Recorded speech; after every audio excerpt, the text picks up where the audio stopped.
Irmãos, quando nós olhamos para as nossas casas, lugar onde nós moramos, com o passar dos anos nós podemos ver as mudanças nela. Você começa a ver desgastes, a estrutura que um dia era bonita, a pintura que um dia era nova, os detalhes internos da casa. Você começa a perceber que o tempo traz desgastes. Surge uma trinca aqui, uma janela que está quebrada ali. Você começa a ver que um piso quebrou e você deixou daquele jeito. A gente vê que o tempo vai passando e esses detalhes eles começam a surgir, é normal. Algumas casas estão com goteiras. Não fizeram reparo da telha ainda. As casas elas sofrem esses desgastes, né? E nós vemos que apesar delas receberem ao longo do tempo melhorias, elas serem aos poucos restauradas, isso surge de novo e de novo. A estrutura ela vai então padecendo. Mas quando eu falo de janela, eu falo de uma trinca pequena, não são coisas graves. Você consegue morar dentro. Você consegue viver ali, né? Mas pode ser um cenário pior. Quando nós vemos casas que estão com colunas que foram afetadas, a estrutura dela. E às vezes ela precisa ser demolida. Às vezes a estrutura daquele edifício já não suporta mais que alguém habite dentro. Eu conheci há pouco tempo uma conta no Instagram, talvez já tenha comentado de outras aqui, porque eu achei interessante a gente pensar nessa ideia de reforma, de restauração. E essa conta no Instagram, ela mostrava uma filha que agora está casada e ela decidiu junto ao seu marido que ela iria reformar o sítio onde o seu pai morou por muito tempo, mas que por conta da idade, por conta dos poucos recursos, ele já não podia mais restaurar, não podia mais trabalhar lá. Ele acabou então se afastando desse lugar. E ela começa então a fazer as suas postagens, cada uma delas restaurando um pedaço. Um dia ela está pintando uma janela, um dia ela está reformando uma parede do banheiro. E um desses vídeos que ela posta, ela coloca então a reação do pai. E aí que eu achei mais bonito de ver. Porque ele sabia como era aquele lugar antes. Ele já tinha vivido ali. E ao ver então aquele lugar restaurado, as janelas da entrada restauradas, ele abre um sorriso. A alegria daquele homem é tamanha que isso me faz pensar no quanto a restauração ela é importante. E o quanto ela pode trazer alegria. O quanto ela pode ser então necessária para nós podermos viver bem. E quando eu falo isso, eu não estou dizendo que é necessariamente da janela, da sua casa, das trincas. Se a coluna estiver com problemas, procure um profissional, tá? Se não está dando para morar lá dentro, procure. Mas eu quero falar das nossas casas, que não são formadas apenas dessas estruturas, mas são formadas de pessoas. E em meio a essas pessoas, nós encontramos então uma outra estrutura familiar, que nem sempre estão bem, nem sempre já estão revelando boa aparência. E aqui eu não estou falando de vestimento, eu estou falando de expressão no rosto.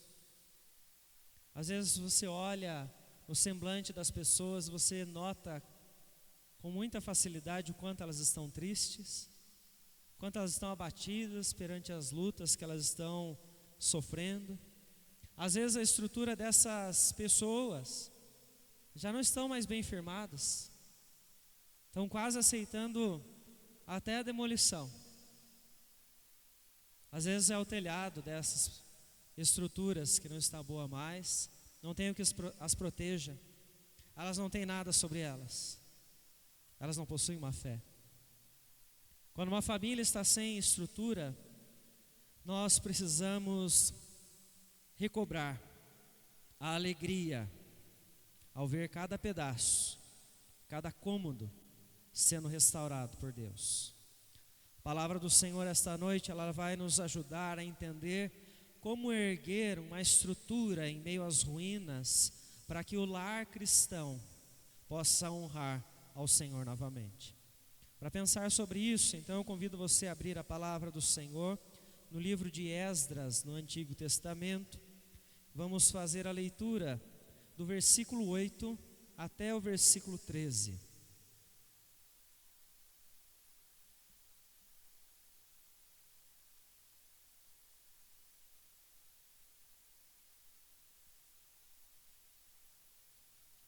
Esdras capítulo 3, do versículo 8 até o 13. Eu quero convidar os irmãos, aqueles que estiverem com suas Bíblias, para me ajudar nessa leitura. Eu vou ler os versículos pares. Eu peço que todos juntos, a uma só voz, leiam os versículos ímpares, por favor. Diz o seguinte a palavra do Senhor: no segundo ano da sua vinda à casa de Deus em Jerusalém, no segundo mês, Zorobabel, filho de Sealtiel, e Jesua, filho de Josadaque, e os outros seus irmãos, sacerdotes e levitas, e todos os que vieram do cativeiro a Jerusalém, começaram a obra da casa do Senhor e constituíram levitas da idade de 20 anos para cima para a superintenderem.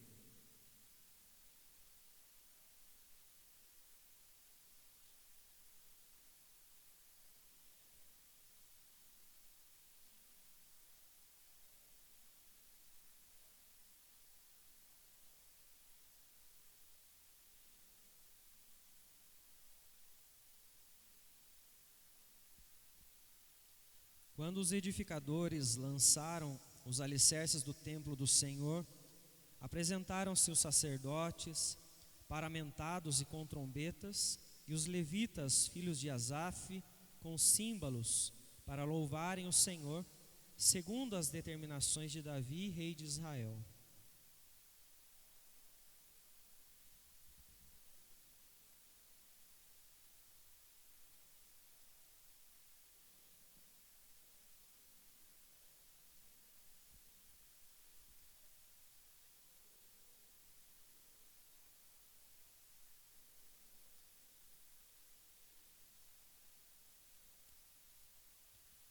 Porém, muitos dos sacerdotes e levitas e cabeças de famílias já idosos que viram a primeira casa choraram em alta voz quando à sua vista foram lançados os alicerces desta casa. Muitos, no entanto, levantaram as vozes com gritos de alegria.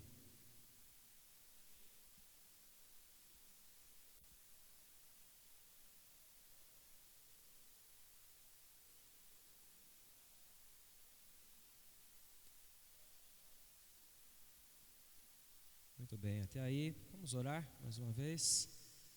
Senhor, nós neste momento de exposição da Tua Palavra, nos submetemos à ação do Senhor sobre nós, para entender, também, Deus, para que através deste momento a nossa fé seja fortalecida, para que aqueles que vieram à Tua casa, mas estão longe do Senhor, sejam restaurados para o caminho do Senhor. Clamamos a Deus, como anunciado neste tema, se temos aqui famílias que precisam da Tua graça, nós pedimos pela ação do Senhor, pelo Teu Espírito Santo sobre nós. Que o Senhor tenha misericórdia, que o Senhor nos abençoe, fale ao nosso coração e não permita voltarmos aos nossos lares sem a Tua alegria, a alegria da compreensão da verdade do Senhor. Em nome de Cristo que nós oramos e desde já agradecemos a Ti. Amém, Senhor. Irmãos, o livro de Esdras, ele não vem falar para nós sobre vida familiar. Ele não está trazendo para nós o contexto de pessoas que estão debaixo do mesmo teto, mas ele está falando aqui sobre a vida de um povo. E quando você olha a vida do povo de Israel, você compara a vida familiar, você vê muitos elementos que são semelhantes. Porque o povo tem convivência, o povo luta para manter uma estrutura, para que eles possam então sobreviver, para que eles possam servir ao Senhor, e eles caminham pela fé para que o telhado da sua existência, aquilo que os protege esteja sempre muito bem amparado e assim eles vivam em paz e vivam então em harmonia. Vamos chamar então este povo de família de fé. A família da fé, Israel, o povo do Senhor, caminhou então longe de Deus. A história dos reis nos mostra isso, e por conta dessa distância, nós vemos então que eles perderam a estrutura que Deus havia estabelecido, a estrutura que eles brigavam tanto para manter, que era baseada na lei do Senhor, que era baseada na própria fé. Eles perdem tudo isso. Agora então, eles vivem aquilo que eles chamavam de lar, em uma circunstância onde tudo está em pedaços. Foi tudo quebrado. Toda a estrutura que eles tinham, que era perfeita, porque o Senhor havia direcionado para que eles vivessem em paz, agora já não existe mais. Não daquela forma. Está tudo então espalhado. Está tudo agora sem saber o que de fato deveria estar onde, né? Onde deveria cada pedaço ser encaixado. E isso aconteceu por conta do exílio. Eles foram levados cativos ao cativeiro, como a palavra nos diz, e esse período de exílio foi um período onde eles então observaram como era viver longe do Senhor. O exílio está demonstrando para nós aqui a espiritualidade de um povo fraca, a espiritualidade desta família que está muito fraca e precisa de restauração, precisa de renovo.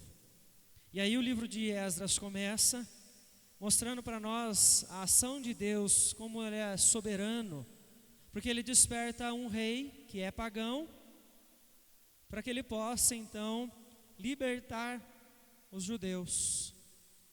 Ele liberta e Ele dá uma ordem para eles. Olhem que interessante como é que Deus trabalha, né? Ele está levantando um homem pagão para que ele ordene ao povo que reconstrua o templo. Voltem e refaçam o templo, a habitação do Senhor. Então veja, muito interessante isso. Há uma ordem aqui que Deus está dando. Há uma ordem lógica. Porque se o povo vai voltar do exílio, o povo vai voltar a Jerusalém, esse lugar está destruído e precisa ser reconstruído de fato. Casas estão destruídas, as portas dos muros estavam queimadas, as próprias muralhas de Jerusalém haviam sido destruídas, e o templo também está então destruído. Mas a ordem que o Senhor dá é que esta reconstrução, ela comece pelo centro de onde a espiritualidade desse povo vai ser renovada. Porque o templo, ele traz um símbolo muito forte para Israel, é a presença do Senhor. É onde habitava a Arca da Aliança, é onde o povo ia sacrificar ao Senhor, é onde o povo ia buscar a orientação de Deus. Então isso afirma para nós que se o templo não estiver estruturado, não importam as muralhas boas, que vão trazer proteção, não importam as belas casas, porque ainda vai ser um vazio no meio desse povo. Eles ainda vão permanecer longe do Senhor. E assim nós vamos então transpor para aquilo que o Senhor vai falar no nosso coração esta noite, quando nós falamos de lares, quando nós falamos de famílias onde a estrutura já não está mais tão boa como deveria, e a restauração é necessária. A restauração de um lar, então, ela inicia pela espiritualidade. É isso que a palavra do Senhor vai nos mostrar essa noite, em 3 pontos que nós vamos destacar, onde o Senhor vai falar então ao nosso coração: disposição, júbilo e unidade. A restauração da espiritualidade, ela acontece na disposição, no júbilo e na unidade. Veja então o texto trazendo para nós este primeiro grupo de líderes, tá? Você já deve ter ouvido falar a história de Neemias, você sabe que ele também voltou do exílio, mas ele vem depois desse tempo. O primeiro grupo então tem como líderes Zorobabel e Jesua, como o texto vai trazer aqui para nós. Tá? Então eles vão coordenar este momento de reconstrução. Mas veja que interessante, logo no início o texto fala para nós que tanto Zorobabel quanto Jesua, como os demais irmãos que estavam retornando do exílio, juntamente a sacerdotes e levitas, todos juntos começaram a obra da casa do Senhor. Isso já traz para nós uma lição muito grande quando nós falamos de disposição. Porque onde existe disposição para restaurar, não existe grau de importância. O texto coloca para nós algumas categorias, e por isso ele está separando aqui. Ele está falando dos líderes principais que estão guiando toda a reconstrução, que são esses dois nomes. Ele está falando dos responsáveis pela música. Ele está falando pelos responsáveis pela vida espiritual, que futuramente irão servir, que são os sacerdotes. E ele está falando todo o povo, que não tem um ofício específico. Mas apesar disso, ele está mostrando que todos eles têm a mesma visão. E todos abraçaram a responsabilidade de fazer parte daquilo que Deus está fazendo naquele lugar. Eles estão dispostos a trabalhar pela restauração. Não existe elite aqui em Israel agora. Todo mundo está no mesmo barco, né? Se nós podemos falar assim de uma forma clara para todos nós. Está todo mundo na mesma situação. Jerusalém está aos destroços. Se nós não unirmos as forças, Jerusalém não vai ter templo. Não vai ter casa, não vai ter muros. É isso que eles estão pensando nesse momento.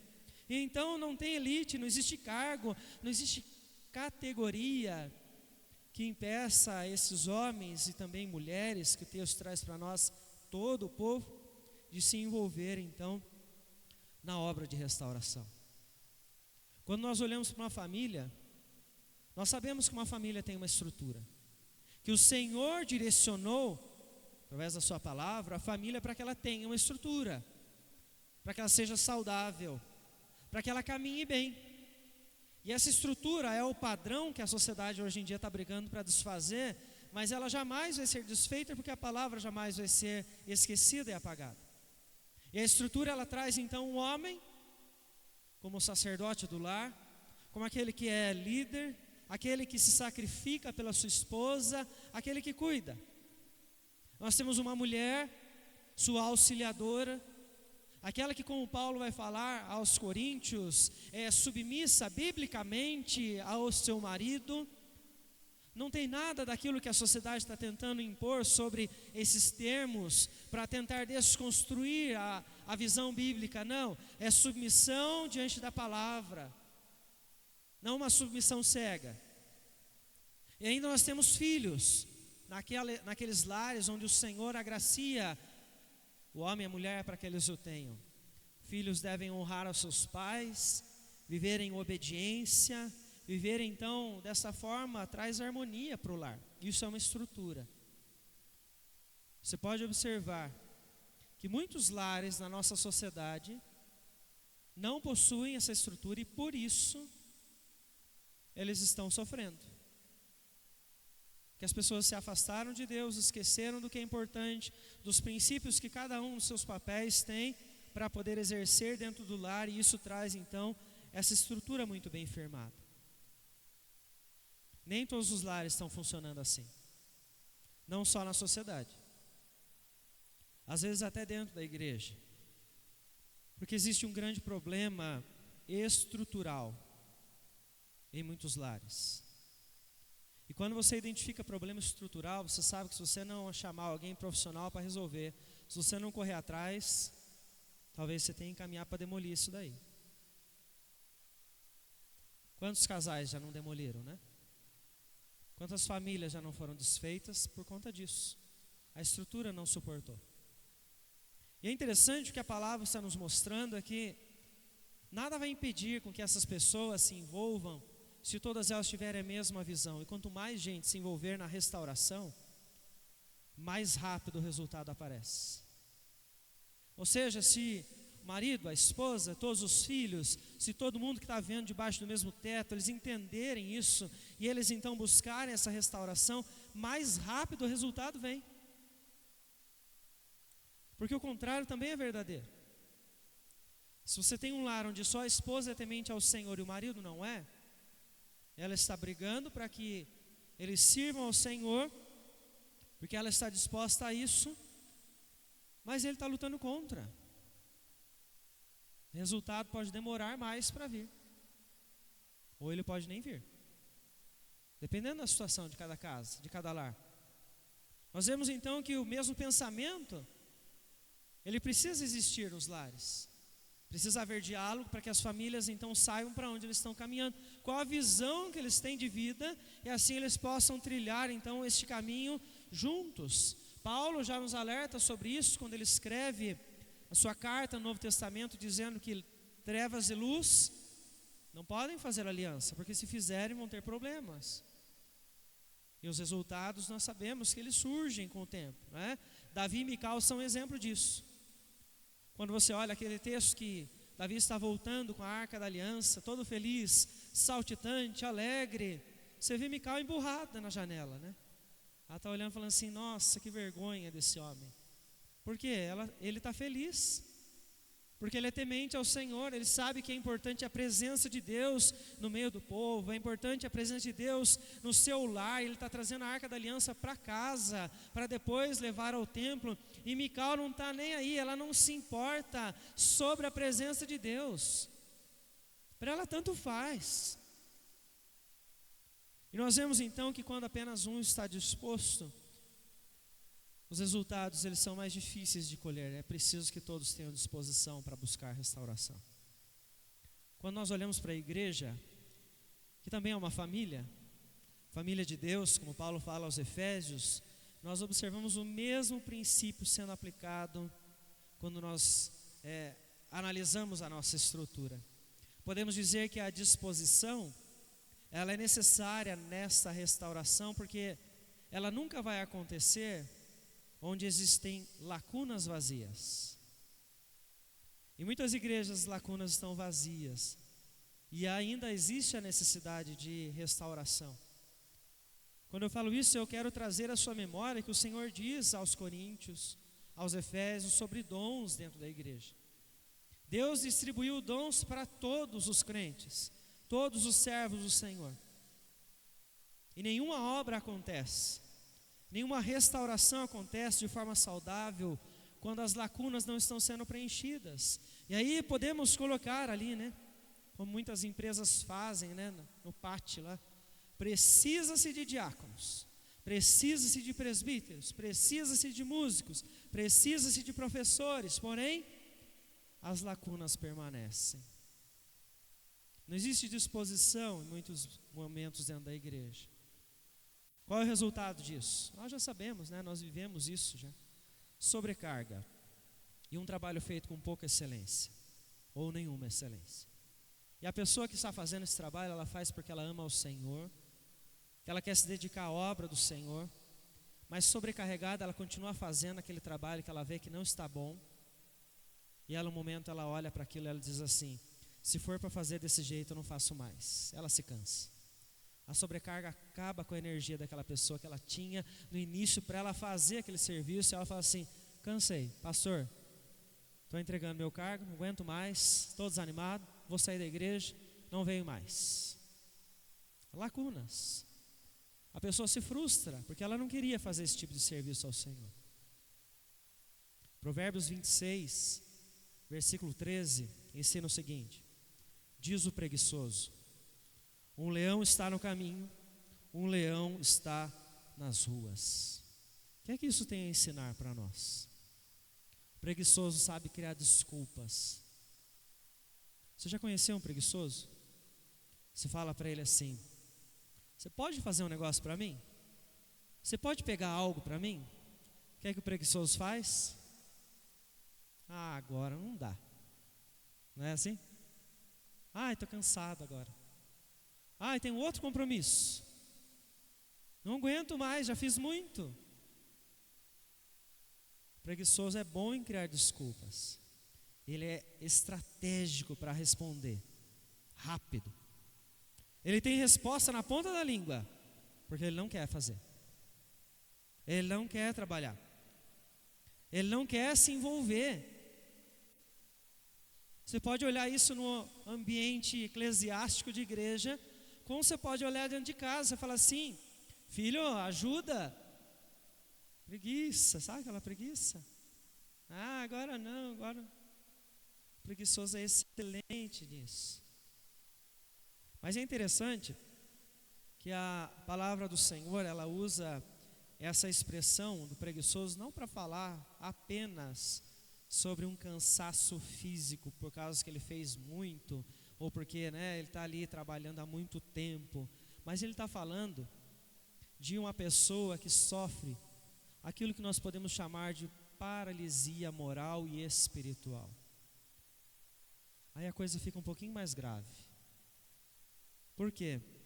A palavra do Senhor está dizendo para nós: um leão está no caminho, um leão está nas ruas. O preguiçoso, que é aquele que está sofrendo de uma paralisia moral, ele não está se importando em obedecer a Deus, certo ou errado, para ele não importa mais. A paralisia espiritual, ele está longe de Deus. E aí então,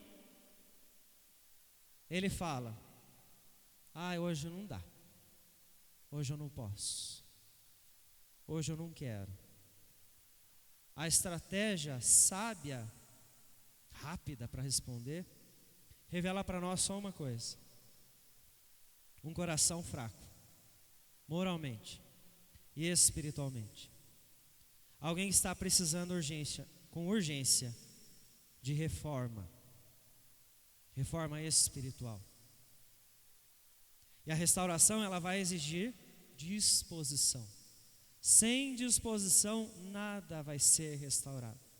O texto mostra ainda que constituíram levitas para superintender a obra que ainda estava começando. Ou seja, pessoas para vigiar, para ver se o trabalho vai ficar bom, para ver se vai dar certo. Cuidar de toda a obra de restauração, porque o templo precisa ficar pronto para que o povo de Israel sirva então ao Senhor. Quando eu falo sobre vigilância, eu estou falando sobre temor. É cuidado, né? Porque toda a restauração ela é feita com temor. Quando alguém teme a Deus, isso vai levar os olhos dessa pessoa apenas para a cruz de Cristo. O temor vai nos mostrar quem de fato dá ordens e quem é aquele que tem então que obedecer. O temor me leva a entender quem é que sustenta. O temor me leva a entender quem é que protege. Por que eu preciso de proteção? Eu não sei se você já vivenciou isso, mas os inimigos, quando você se levanta para restaurar, eles estão à espreita. Nós precisamos estar vigilantes. Precisamos estar atentos, porque como a palavra nos diz, como um leão ao nosso redor, o inimigo está esperando a primeira brecha para ele poder então atacar. Meus irmãos, vocês não podem esquecer, toda a restauração que vocês se dispuser a fazer, ela vai acontecer debaixo de ataque.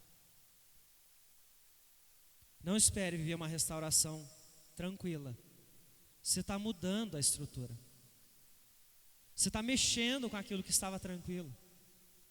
Você vai refazer algo que já está desgastado. Vai ser debaixo de ataque. Porque a nossa luta não é contra a carne e contra o sangue, mas contra principados e potestades. Você vai se levantar nessa noite para começar a restauração pela igreja? Você vai fazer isso debaixo de ataque. Você vai se levantar para agora restaurar a sua casa, seu casamento, sua vida diante de Deus? Lembre-se, isso vai acontecer debaixo de ataques. Por que você acha que Jesus, então, naquele momento que estava com seus discípulos, ele disse para eles: vigiem, porque eu estou indo ali orar? Todas as vezes que ele faz isso, ele volta, o que é que ele encontra? Eles dormindo. E Jesus então diz algo que é muito importante: a carne é fraca. É para entender que a carne é fraca.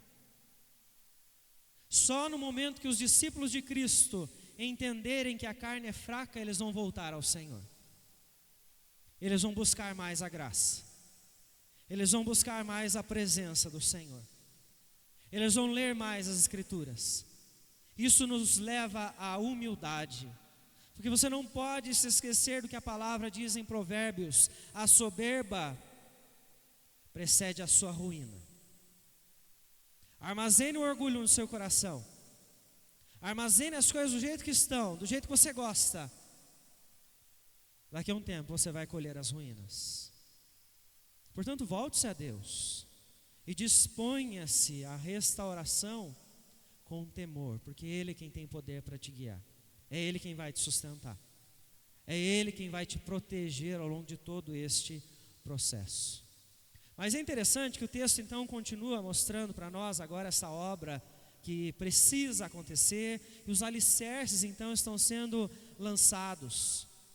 O texto traz então os dois grupos de novo, sacerdotes e levitas, e com detalhes ele mostra para nós que os sacerdotes estão aparamentados, ou seja, com as vestes sacerdotais, e eles estão ali também com símbolos para tocar, enquanto os levitas estão com suas trombetas.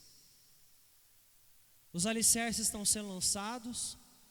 Esses homens estão se apresentando para uma coisa só: louvar ao Senhor, segundo havia sido ordenado por Deus ainda no tempo de Davi. Eles se unem, mas cantam alternadamente, para não deixar nenhum momento sem louvor a Deus. No momento os sacerdotes, no momento os levitas, no momento os sacerdotes e no momento os levitas, e eles a todo momento conduzem o povo a render graças a Deus, dizendo: Ele é bom, porque a sua misericórdia dura para sempre. Você pode repetir comigo essa expressão de louvor desse povo? Ele é bom, porque a sua misericórdia dura para sempre. Vamos repetir mais uma vez? Ele é bom. Eu acho que Israel estava falando com um pouquinho mais de força, um pouquinho mais de ênfase e mais alegria, porque é isso que o texto diz para nós. Todo o povo jubilou com altas vozes, ou seja, a alegria aqui. Mas uma pergunta: qual é o momento da restauração que eles estão? Eles só colocaram os alicerces. Está começando ainda. E eu pergunto para você, como é que alguém ainda olhando os destroços, a obra inacabada, pode se alegrar e louvar ao Senhor? Existem duas coisas que precisam ser feitas para isso: trabalhar para reconstruir e observar os resultados. Se nós não trabalharmos para reconstruir, você nunca vai entender o processo.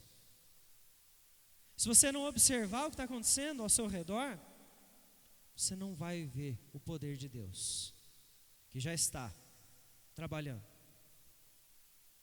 Podemos dizer então que toda reconstrução acontece em meio aos louvores com o júbilo a Deus. O apóstolo Paulo é um grande exemplo para nós disso. Nós sabemos que Paulo era aquele, como diz Atos, que quando estava preso, ele cantava louvores. Está vendo os destroços ainda. Não está feita ainda a obra, né? Está impedido de sair ali. Mas eles louvam a Deus. Eles juntamente a Silas louvam ao Senhor. E aí toda aquela maravilha que Deus faz naquele instante de trazer um terremoto, abrir as celas e eles então serem canais da bênção de Deus para a conversão ali do carcereiro. Paulo, quando escreve sua carta aos Filipenses, ele diz em vários momentos que ele está alegre. Mas é sempre importante lembrar que Filipenses é uma das cartas que ele escreveu enquanto estava preso. E ele então diz aos irmãos para que não desanimassem, que mesmo a sua prisão estava incentivando outros a pregar o evangelho. E aí ele diz: alegrem-se. Outra vez digo, alegrem-se. É assim o versículo? Não. Ele diz: alegrem-se no Senhor. Outra vez digo, alegrem-se. É muito importante nós entendermos por que Paulo está dizendo que a alegria deve estar no Senhor. Porque assim não vai depender das circunstâncias, mas apenas da fé. Porque o justo viverá pela fé, assim como diz Paulo na sua carta aos Romanos. O apóstolo Paulo nos ensina que a alegria ela acontece em meio às diversas situações. Tudo posso naquele? Tudo posso naquele que me fortalece. Paulo está falando isso porque ele viveu escassez e viveu na abundância. São expressões de júbilo. São expressões de alguém que está louvando a Deus, mesmo em meio aos cacos da vida.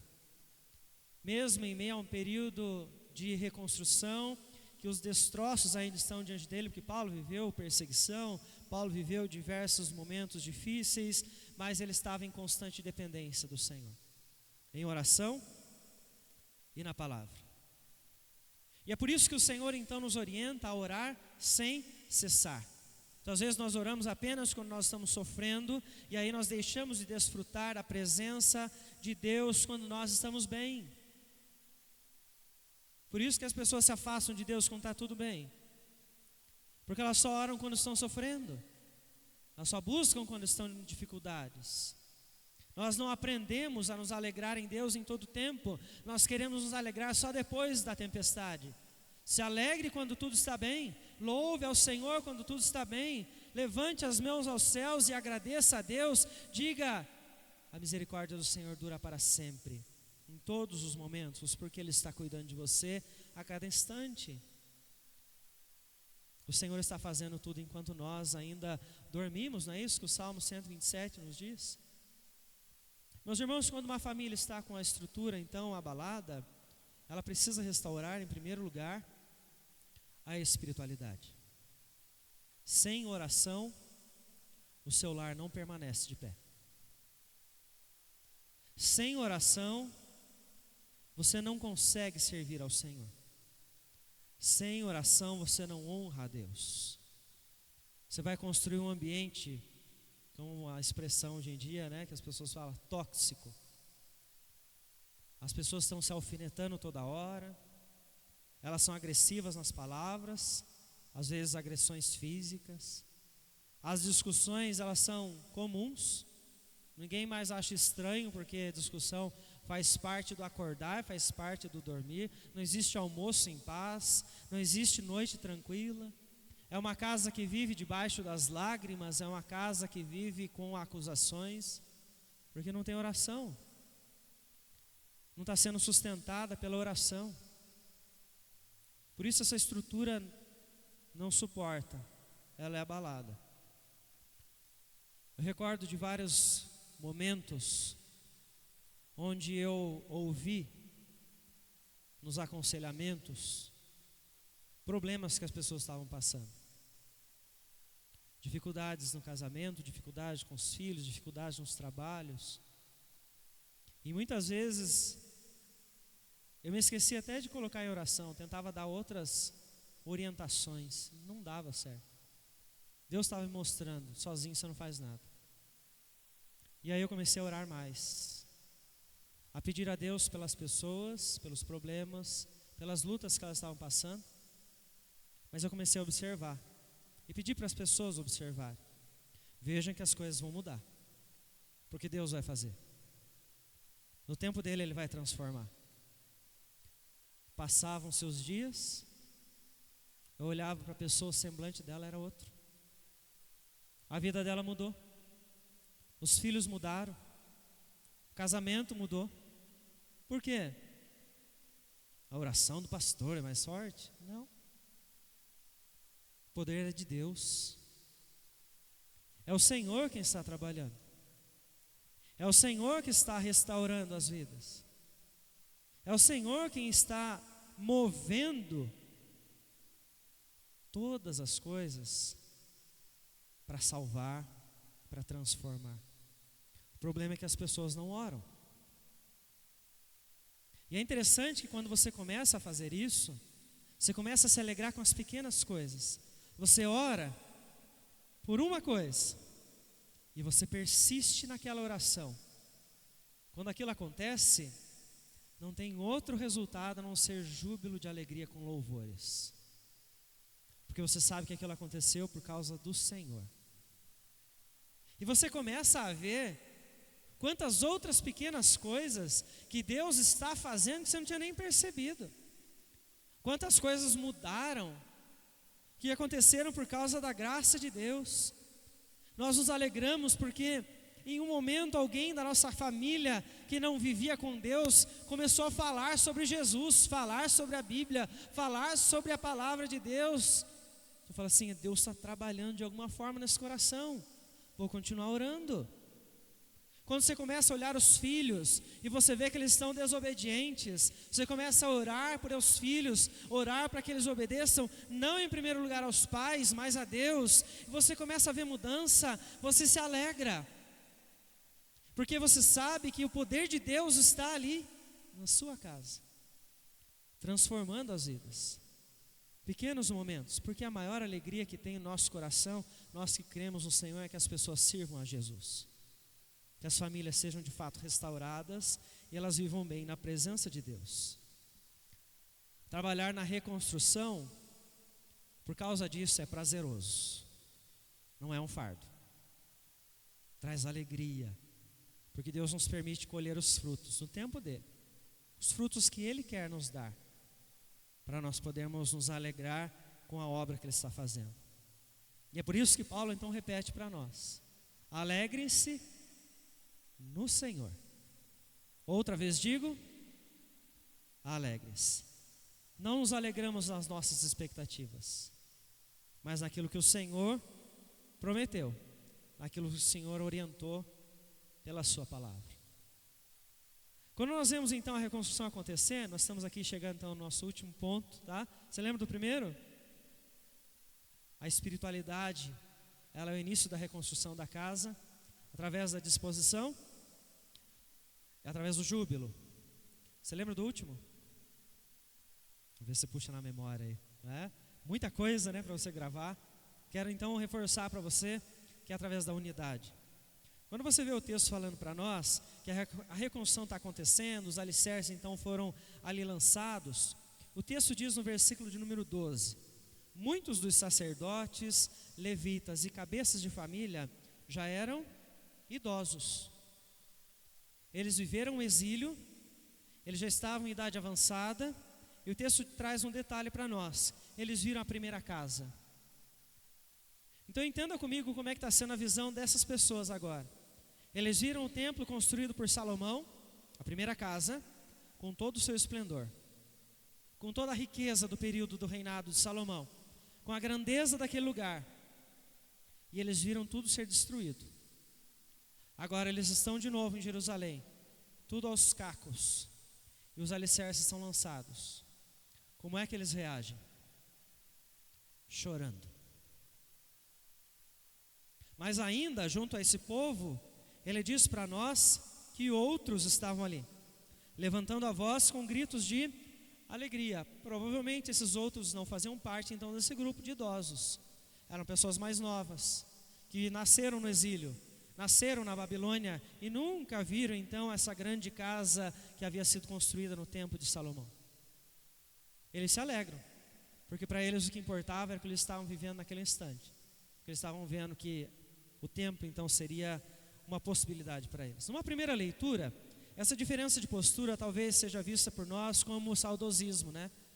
Eles são idosos, então eles ficam olhando para o passado, então é por isso que eles choram, porque eles querem voltar àquilo que eles viveram. Talvez nossa primeira leitura seja essa. Eu já olhei para esse texto dessa forma, e aí você olha os jovens com olhar para o futuro, né? Não, vamos ver o que está acontecendo aqui, é daqui para diante.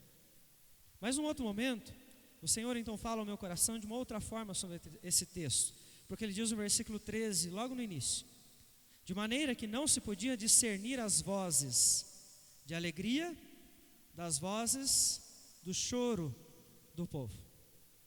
Então o texto está nos ajudando a entender que todos aqueles que estavam ali, os idosos ou não, todos eles reagiram, porque eles estão vivendo a mesma experiência, a experiência da restauração de Jerusalém, a experiência da restauração do templo, da espiritualidade. E quando eu olho para isso, eu vejo unidade. Eu vejo um povo que tem o mesmo objetivo, mas que está reagindo de formas diferentes conforme as coisas estão acontecendo. E não há problema nenhum em nós vermos pessoas diferentes reagirem de formas diferentes conforme as coisas mudam, conforme as coisas acontecem, até porque povo de Deus não é tudo igual. Igreja não é tudo igual. Você reage de um jeito, eu reajo de outro. Tem gente que na hora que alguém fala alguma coisa, ela já começa a chorar. Tem gente que não chora de jeito nenhum, mas ela reage do jeito dela. Ela se alegra também no Senhor, porque sabe que Deus está então fazendo. E a partir disso, eu entendo nesse texto que a restauração da espiritualidade, quando existe unidade, ela mostra para nós que não tem então dentro disso imparcialidade. E quando eu falo de imparcialidade é porque nós temos pessoas que muitas vezes preferem ficar em cima do muro, né? Então eu não quero dizer. E é importante em alguns momentos para a restauração acontecer, você ser exortado. Mas em outros momentos, você também precisa ser consolado. Ninguém vive só de exortação, mas também ninguém vive só de consolo. Paulo diz aos romanos: chorai com os que choram, se alegrem com os que se alegram. Viver o momento que estamos e entender o que temos no coração vai nos mostrar o que é que nós estamos guardando dentro de nós perante o Senhor. Porque aí você observa, quando é confrontado pela palavra de Deus, como é que estão as coisas dentro de você. Quais pensamentos você está armazenando sobre o Senhor. E a palavra do Senhor nos diz que ela mesma é afiada, como uma espada de dois gumes. Ou seja, ela penetra. Ela vai até o mais profundo do seu ser, para revelar para você o que é que está escondido lá. Não para ser exposto, para você ser humilhado, não. Para você ser restaurado, para você servir ao Senhor. Porque a palavra de Deus, ela nos direciona, não é? Ela é luz para os nossos caminhos. Ela remove do nosso coração os restos de escuridão pecaminosa que insistem em se esconder em algum cantinho, insistem em permanecer no nosso coração. E algumas famílias estão assim, tentando esconder os cacos, tentando esconder a poeira, a sujeira debaixo do tapete. E elas precisam de exortação, porque é a palavra de Deus que vai trazer isso à tona. Ser exortado é difícil. Porém, eu não sei se você já fez isso, mas exortar também é. Exortar alguém é você olhar nos olhos dessa pessoa e você falar para ela algo que você sabe que o coração dela vai sofrer muito para ela escutar. Mas sabemos que é necessário. Sabemos que é importante nós ouvirmos a palavra do Senhor, a verdade que ela traz para nós. E outro dia eu estava vendo uma pessoa falar sobre como é que as uvas nascem. Olha só, o que tem a ver a uva com a história, né? E essa pessoa, ela estava fazendo um comentário no Instagram, porque alguém decidiu plantar uma videira na sua casa ali, né? E ela trouxe nos comentários algo que chamou minha atenção, me lembrou da palavra do Senhor, porque ela diz assim: não nascem uvas se você não podar a planta. Imediatamente veio a minha palavra do Senhor no Evangelho de João, quando o Senhor Jesus diz então que Ele é a videira e nós somos os ramos. E a palavra do Senhor então, ela nos diz que todo ramo que está no Senhor, que não dá frutos, Ele corta, vai ser lançado ao fogo. Mas aqueles que Ele limpa, eles vão produzir mais fruto ainda. E é interessante que a continuação do texto é tão importante quanto, porque ele diz assim à igreja, aos discípulos: vocês já estão limpos pela palavra que vos tem anunciado. Olha como isso é rico para nós, porque o Senhor está dizendo que a verdade das Escrituras já está permitindo a nós, cristãos, frutificarmos, caminharmos em direção à santidade, caminharmos em direção à restauração.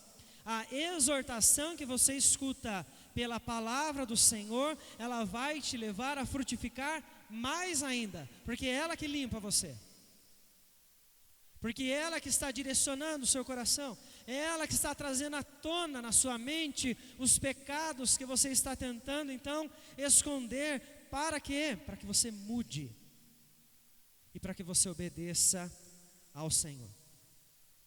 Mas há outra verdade que nós precisamos lembrar aqui: nem sempre isso acontece quando nós estamos sozinhos. Nem sempre conseguimos. E aí voltamos para a unidade da igreja. A unidade da igreja, ela é fundamental. Entre nós, temos irmãos, amigos, pessoas, e como eu até mencionei hoje pela manhã, na aula da escola dominical, chamavam meu primeiro pastor de pastor. Tem alguns aqui que você vai olhar, você vai chamar de pais. São seus pais na fé. Mães. Às vezes você não tem isso na sua casa, na sua família. E a igreja preenche esses espaços com servos piedosos que te amam e te exortam, te consolam no momento que você precisa viver com o Senhor.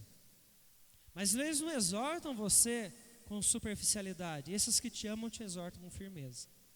Por isso que eles querem te ver em santidade. Da mesma forma que os que consolam, eles não fazem só de uma forma superficial, dizendo assim, ó, tudo bem, Deus te abençoe. Eles vêm com abraços sinceros. Eles dão um ombro para você. Eles trazem um sorriso que consola você. Eles te apoiam nos momentos mais difíceis. Isso nós chamamos de família. Isso nós chamamos de igreja. E por isso nós podemos afirmar que não existe família firme na fé sem a unidade da igreja. Fé sem igreja é fé sem Cristo. Porque a palavra do Senhor nos diz que Ele é o cabeça da igreja. E se nós afirmamos esta verdade, e assim somos seus discípulos, nós precisamos nos submeter à igreja do Senhor. Vida longe da igreja é enfraquecedora. Vida longe dos irmãos traz para nós as maiores debilidades, nossas maiores dificuldades. Mudei a palavra porque enrolou a língua. Vida longe da igreja muda tudo, nos enfraquece. Lutamos sozinhos com o coração cheio de orgulho, porque muitas vezes não queremos ouvir as palavras verdadeiras dos nossos irmãos. Não queremos receber os abraços calorosos. Não quero o sorriso de ninguém. Isso não é humildade, isso não é piedade, isso é orgulho. Paulo, quando ele chega a Roma, ele mostra para nós o quanto é bom sentir-se amado. Em Atos, ele diz, vieram ao nosso encontro até a praça de Ápio e as 3 vendas. Vendo-os Paulo, e dando por isso graças a Deus, sentiu-se mais animado. Como é bom sentir-se amado pelos irmãos, amigos, pais na fé, mães na fé, que Deus distribui ao longo da nossa caminhada. Podemos dizer que a unidade é um instrumento de Deus no processo de restauração das nossas famílias. Irmãos, observe bem como é que está a sua casa. Como é que estão as janelas? Como é que estão as paredes? Como é que está a aparência, né, da sua casa, das pessoas? Como é que vocês estão vivendo? Será que está tudo limpo? Está tudo renovado? Ou hoje está precisando de restauração? Como é que você vai caminhar a partir de hoje? Entendendo que o Senhor falou então ao seu coração. Lembre-se que a restauração de um lar começa pela espiritualidade. Sem Cristo não há restauração. A luz que vai entrar pelas janelas é a luz de Cristo. Vai limpar o pecado. Vai tirar toda a impureza. O Senhor vai nos fazer então ter o coração aberto para as Escrituras, para nós podermos viver mais para o Senhor, dia após dia, firmando as colunas da estrutura da nossa família na rocha. Somente assim nós vamos encontrar harmonia e alegria. Eu tenho uma pergunta para você. Quanto você está disposto a caminhar em direção a isso? Precisa de disposição. Para você poder sentir a alegria, para você poder viver a unidade. Em todo caso, é pela graça que isso vai ser alcançado. Vá até Cristo. O seu sacrifício abriu o caminho para nós chegarmos ao nosso Deus e vivermos então a restauração da nossa vida e da nossa família. Não sei que momento que você está hoje, como é que está a sua casa, sua vida, como é que você está vendo as coisas, mas não se deixe entristecer. Se no seu coração você está lutando pela restauração, alegre-se no Senhor. Outra vez digo, alegre-se, porque o Senhor está fazendo a sua obra, o tempo dele.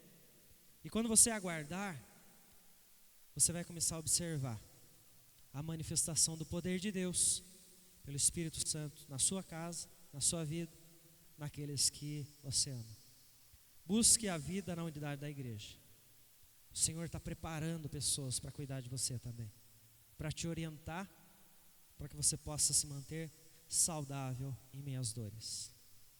Convido você a fechar os seus olhos para nós orarmos ao Senhor, colocando a nossa vida, colocando as nossas famílias, colocando a nossa igreja aos pés de Cristo. Querido Deus, em nome de Jesus, que nós agradecemos ao Senhor, porque o Senhor nos trouxe, nos deu um privilégio de vir à tua casa para ouvir a tua voz. Nós agradecemos porque sabemos que muitas vezes guardamos no fundo do nosso coração aquilo que é agradável para nós, mas que a tua palavra venha como uma espada afiada e revele cada momento aquilo que está escondido, para nós vivermos em santidade, Senhor. Eu peço ao Senhor, Deus, por cada um que está aqui, cada família presente, peço pela igreja do Senhor, que o Senhor, Deus, abençoe com restauração.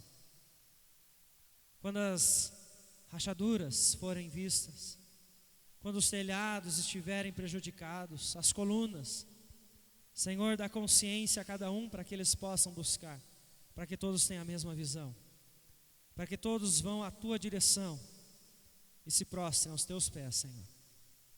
Em nome de Jesus, ó Pai, que eu peço ao Senhor que permita que cada servo do Senhor que está dispondo o seu coração nesta noite a buscar a restauração, eles se alegrem em Ti, Senhor Deus, e que eles possam, Deus, entender o que o Senhor está fazendo, e assim descansem e observem cada passo da obra que o Senhor está fazendo. Obrigado, Senhor. Obrigado pela Tua palavra, obrigado pela Tua graça, obrigado pela obra que o Senhor está fazendo em nós. Nós oramos gratos ao Senhor, em nome de Jesus. Amém, Senhor Deus.